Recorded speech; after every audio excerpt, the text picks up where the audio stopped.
J'aimerais que tu regardes euh, cette photo. Je veux la traduire tout à l'heure. Tout de suite. Donc, mythe, ça veut dire le loyer, 950.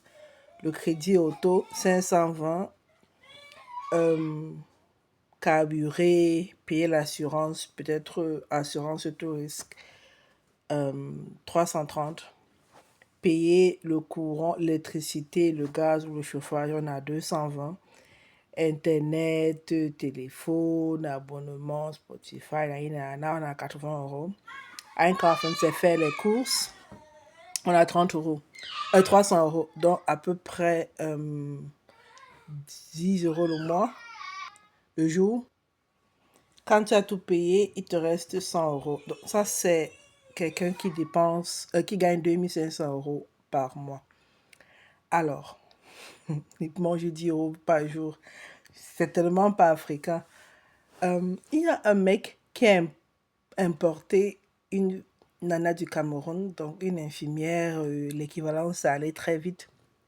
Et à partir du moment où elle se met à travailler, il lui dit il faudra qu'elle prenne au moins l'alimentation et 300 euros.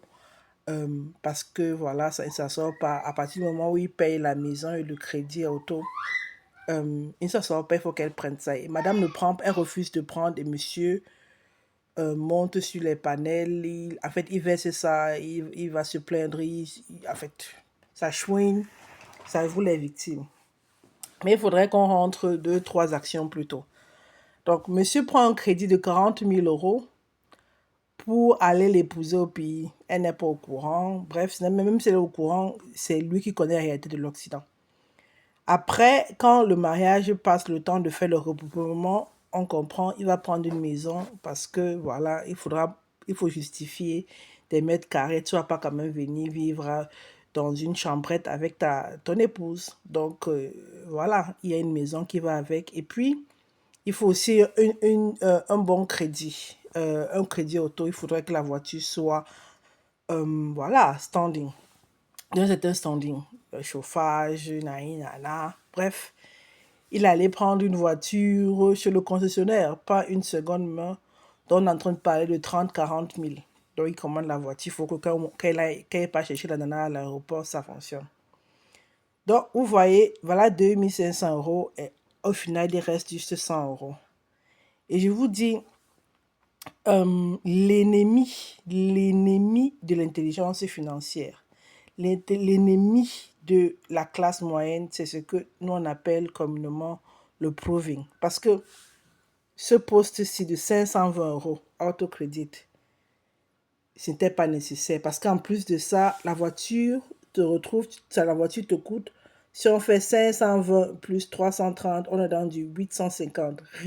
Presque comme ta maison en fait. 850 pour un truc qui au jour d'aujourd'hui n'est pas franchement nécessaire en Allemagne. Donc, si oui, pas si cher, parce que plus la voiture est chère, plus l'assurance sera chère, puis si tu prends un full casco. Du coup, on se retrouve avec 850 de dépenses de proving, parce que là, ça c'est la richesse apparente. Alors qu'en réalité, au niveau épargne, on est très pauvre, on est juste à 100 euros. Donc, le mec, il laisse le net, il pleure, parce qu'elle refuse de prendre ce volet. Donc, les courses, et il dit, voilà, le chantage de l'importation commence.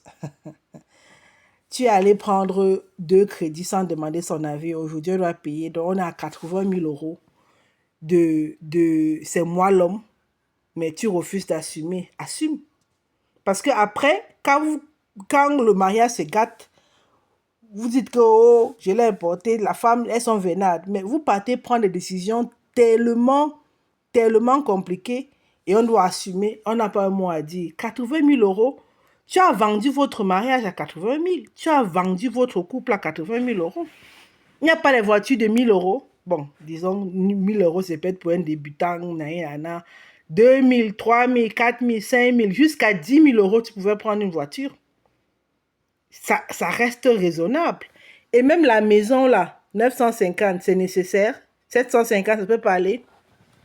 Donc, c'est comme ça que vous gâtez vos mariages. Après, quand la femme supporte 2, 3 ans, elle rembourse. Dès qu'elle finit de rembourser, tu prends un autre crédit. Maintenant, elle dit qu'elle ne veut plus le mariage parce que tu pas signé et c'est elle qui rembourse. C'est-à-dire, le prix de cette importation, c'est pas mieux, elle passait par autre chose. Elle prenait elle passait par une agence, elle payait 2, 3 millions parce que 80 000, le prix, 80 000 euros, comme ça que tu peux vendre ton mariage pour des trucs qui sont même pas nécessaires en fait. C'est pas nécessaire. Donc voilà, 2 500 euros. Maintenant, pour pouvoir s'en sortir, tu es obligé maintenant de faire des heures supplémentaires. Ça veut dire que tu ne seras pas présent. Ça veut dire que voilà, tu vas rentrer fatigué. C'est-à-dire, tu n'es même pas présent pour vivre la vie du poulet avec elle, pour profiter de votre mariage. Peut-être c'est comme ça que voilà, un amant rentre et voilà, tu dépends des heures supplémentaires pour pouvoir faire autre chose. Tu dis qu'on est en Occident, normalement, il faut qu'on s'intègre, on fasse comme les Blancs.